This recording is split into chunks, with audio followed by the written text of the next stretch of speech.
Hi everybody, I'm hoping all of you are doing good. Today I wanted to talk about YouTube's recent announcement that they would be removing the ability to publicly view the amount of dislikes on videos. Technically, dislikes will still exist, but only the creator can see the amount of dislikes in the back end of their channels privately. The reasoning for these changes included things like preventing targeted harassment, protecting smaller creators, and letting everyone have an equal voice on the platform. After taking some time to think about this announcement and listening to opinions from other creators, I have determined that the decision to remove the public count doesn't make a whole lot of sense. I find that removing such a seemingly small thing will cause a large amount of negative impact on YouTube. And as a smaller creator, I will try to lay down the reasons why in 4 points. Number 1, searching for things will become a pain in the butt.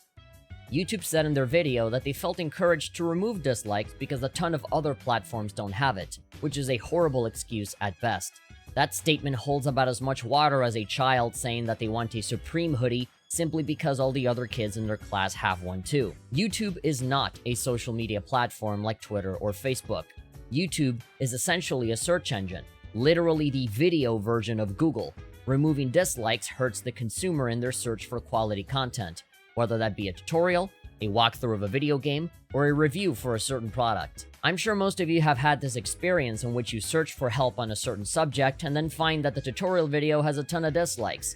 This already communicates to you that the tutorial is either outdated, low quality, or doesn't actually solve whatever issue you have. However, if you go to another video where it's mostly likes and a tiny amount of dislikes, then it is very likely that this video contains answers to your question. It is fast and efficient to do this. By removing dislikes, you're effectively wasting people's time by forcing them to go through a significant chunk of the video or having to read a bunch of comments just to make sure that certain videos are legit. When this happens, it would lead into my second point. Number 2. Smaller content creators will be impacted negatively by this change. Because dislikes won't be visible, people will waste so much of their time guessing which videos are right for them that they will no longer trust smaller or less well-known channels. When they visit a much more popular channel with millions of subscribers, there is some guarantee of quality there, regardless of their videos actually being appropriate for their situation or not. In the marketing world, this is called social proof. It's basically another way of saying that this channel has a good track record and that it's worth watching. However, this opportunity will not be given to smaller creators, who will no longer have the dislikes visible in order to contrast with the amount of dislikes. This is why it's so important for the public to be able to see both likes and dislikes, because it is not only through their presence, but also their absence that a video's quality can be determined. Take for example some videos that I have created. A long time ago, I used to do anime reactions. I would record myself watching and commentating over an anime series. Practically none of these were well received at all, so I stopped doing them. Fast forward to now with my most recent content, and things are looking much better. The views are still not great, but look at the like to dislike ratio. At most, only 1 or 2 people dislike it, while showing a majority of likes to contrast that. This means that although not a lot of people have seen the video, those that have seen it found the content enjoyable. This is a secondary form of social proof. Yes, this smaller channel is not popular, but they clearly have fans. Fans that watch this person regularly and enjoy what they put out. This encourages other people to give smaller creators a chance to be seen by newer people. People that might go on to support them for a long time. This is why the contrast between both like and dislike is important.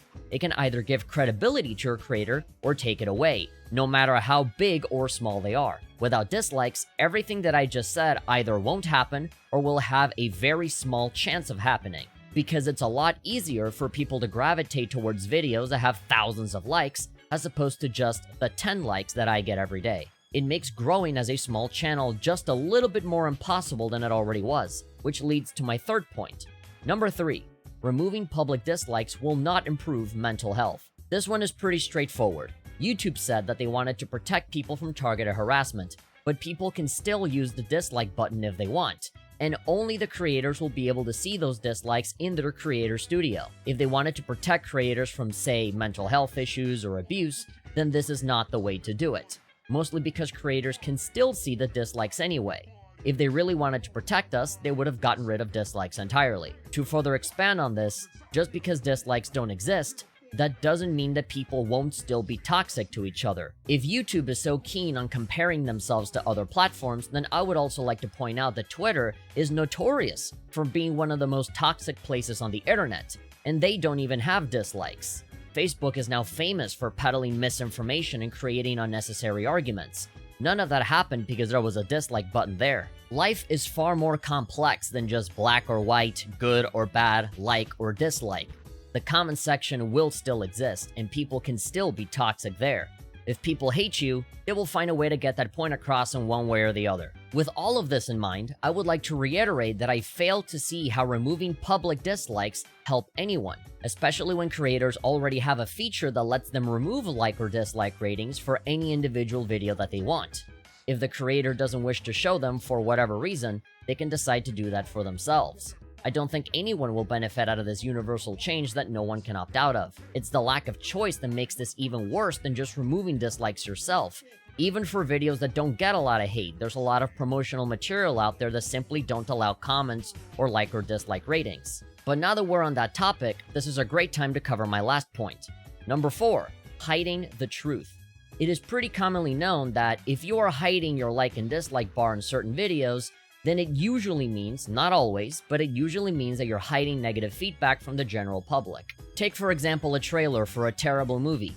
That company that wants people to go pay money to see that movie will obviously be damaged by the overwhelming dislikes on their trailer. These massive corporations benefit heavily by hiding the truth and not allowing the public to be properly informed about the quality of a film or any other kind of sponsored product. Another great example is YouTube itself. The #1 most disliked video on YouTube is a video made by themselves. Pretty much every single YouTube rewind that they have made. Wouldn't you look so much better as a company if all of those ugly looking dislikes just magically went away? It's so much easier to show investors, sponsors, and other stakeholders how much user engagement you have on your platform when they can all just pull out their phones at a meeting and only see the positive while ignoring all of the negative feedback. This is done by changing the whole system so that the big family-friendly brands can look as good as possible. The problem here is that now all of the terrible videos made by terrible people will also look much better than they ever did before, because the dislikes are no longer there to steer people away from toxic content or misinformation. This is why removing dislikes makes no sense. Dislikes are not this inherently evil force where people show hatred for no reason. There's always a reason for why people dislike a video.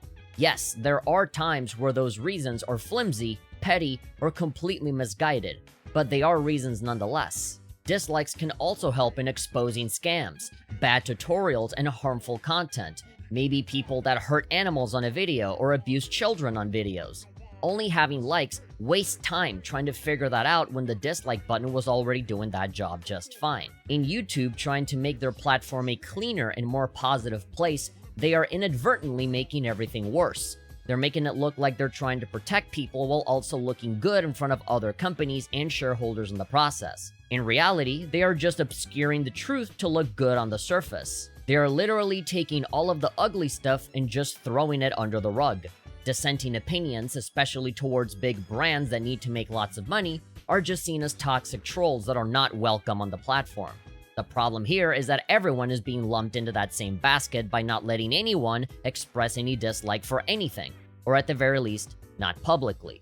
As I said, creators can see all of these dislikes privately, but do you really think that all of those big companies are going to be bothered to look at those dislikes? I really don't think so. As long as those likes are there and all of the ugly stuff is not there, that's what they can show off to everyone. I find it difficult to believe YouTube when they say that they want an equal voice for everyone, because I think that disliking something is part of that voice. Good and bad are two sides of the same coin. One cannot live without the other, at least not if you want growth, knowledge, maturity, and wisdom in your customers. It's clear that YouTube and its collaborators don't want that.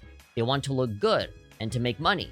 The best way to do that is to manipulate their own system in a way that makes the truth more difficult to obtain, while exclaiming that they want equal voices, as long as it's a voice that they agree with and doesn't go against the giant corporations funding them. Thank you for listening. That is everything that I had to say. Hopefully, with all of these videos coming out of people giving out their own opinions, people posting their thoughts, maybe YouTube will pull back on this decision with that typical "we hear you" kind of message. They said they were rolling out these changes pretty much immediately, but who knows, things can always change. I hope all of you are doing very well. I'll see you next time.